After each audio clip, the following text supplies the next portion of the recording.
ఒక చిన్న ప్రేమ కథ. ఒకరంటే ఒకరికి చచ్చేంత ప్రేమ అంట. అనుకోకుండా ఒకరోజు ఇద్దరికి యాక్సిడెంట్ అయింది. ఎవరూ లేని సమయం. అటువైపుకి వచ్చిన ఒక పెద్దాయన నేను ఒక్కరిని మాత్రమే కాపాడగలను, నాతో ఎవరొస్తారని అడిగాడంట. అప్పుడు ఆ అమ్మాయి అరక్షణం కూడా ఆలోచించకుండా నేను వస్తా పదా అని వెళ్ళిపోయిందంట. అబ్బాయి చనిపోయాడు. పైకెళ్లి దేవుడితో దీనంగా ఇలా అడిగాడంట,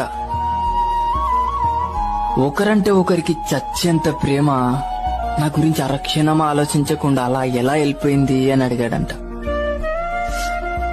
అప్పుడు ఆ దేవుడు అన్నాడంట, నే పంపించిన పెద్ద ఆయన కూడా అమ్మాయిని ఇలానే అడిగాడంట. అప్పుడు తాను ఇలా అనిందంట, నేను చనిపోతే వాడు జీవితాంతం ఏడుస్తూ నరకం చూస్తాడు, నాకది తెలుసు. వాడు బ్రతికుండగా నరకం చూస్తుంటే నీ స్వర్గంలో ఎలా సంతోషంగా ఉండగలను. అందుకే ఆ నరకంని తీసుకొని స్వర్గాన్ని వానికి ఇవ్వాలనుకున్నా అనిందంట.